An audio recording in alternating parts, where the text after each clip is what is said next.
C'est étonnant, non? Notre heure tourne et nous devons rendre la justice avant midi.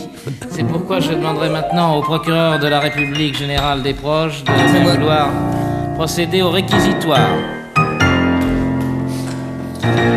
Eh bien, Monsieur le Président, Mesdames et Messieurs les jurés, public chéri, alors que l'astre lunaire glissait sous les étoiles sa tendre blondeur opaline, Oui. enfin, il y avait clair de lune, quoi, un ange m'est apparu en songe cette nuit. Il était d'une blondeur étrange, petit blond comme la lune, ça tombe bien.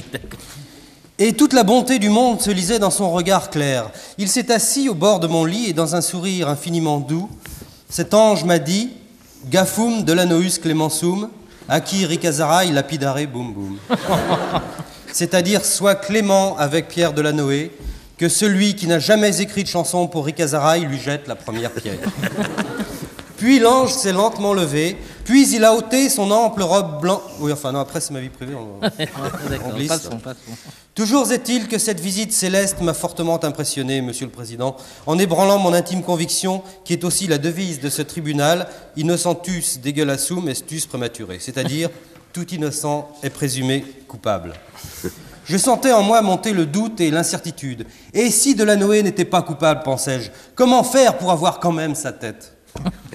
C'est alors que le message abscon de l'ange Gabriel, car c'était lui, c'est alors que le message abscon de l'ange Gabriel me parut tout à coup plus clair. Le ciel demandait la clémence du procureur pour Pierre Delanoë, parce que cet homme, mesdames et messieurs les jurés, avant de se vautrer dans la fange hérétique de la chanson païenne, cet homme a été un homme de bien, puisqu'il a été inspecteur des finances. Comme le dirait si bien W.C. Fields, le philosophe préféré de ce tribunal d'exception, quelqu'un qui a été fonctionnaire aux impôts ne peut pas être tout à fait mauvais. Autre circonstance atténuante, Pierre Delanoë a écrit le texte de la chanson de Goldorak. Tout le monde ne le sait pas. Les mamans, qui je le sais, sont nombreuses à nous écouter à cette heure joyeuse où la féminité maternelle trouve son plein épanouissement dans la préparation de la bouffe. Les mamans, dis-je, connaissent bien la haute valeur pédagogique de ce Goldorak. Quoi de plus charmant, en effet, que le spectacle réconfortant de ces millions de bambins bavant d'abrutissement devant les aventures crétino-spatiales de ce taré métalloïde. Petits enfants de France, regardez Goldorak. Certes, c'est con, mais ça laisse pas la gueule de bois, et contrairement au hachis, ça conduit pas forcément à l'héroïne. Et quelle est belle votre chanson de Goldorak, monsieur Delanoë. Quelle est belle. Je ne sais pas pourquoi cette mélodie me fait penser à Chopin.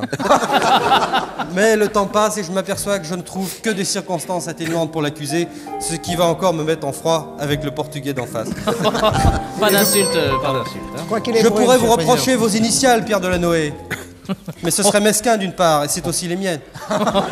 Je pourrais vous reprocher d'être né tout de suite après l'armistice de 1918, c'est une façon habile d'éviter de faire la guerre. On pourrait vous taxer d'apologie du proxénétisme. Effectivement, de l'opéra d'Aran à la chanson de Macron, il n'y a qu'un pas, Monsieur le Président. Eh bien non, Monsieur Delanoë, je vous accuse d'autre chose. Je vous accuse d'exercice illégal de la médecine. Vous êtes un rebouteux diabolique. Et j'en ai pour preuve l'article de mademoiselle Mireille Parayou qui écrit dans le Parisien libéré du 12 août dernier « Pierre Delanoë a remis les choses de la chanson française à leur place. » Bien sûr, depuis que Sheila a mué, on se doutait que la chanson française avait une descente d'organes. Eh bien, justement, mesdames et messieurs les jurés, j'en aurais terminé. Que demander? Je demande qu'on lui coupe quelque chose, au choix.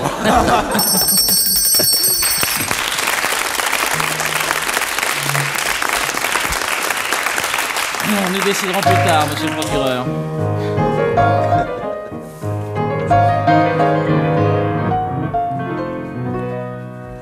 Bravo, gendarme, bravo. C'est joli. Hein. Cette mélodie vous fait penser à Chopin, c'est ça? Précisément.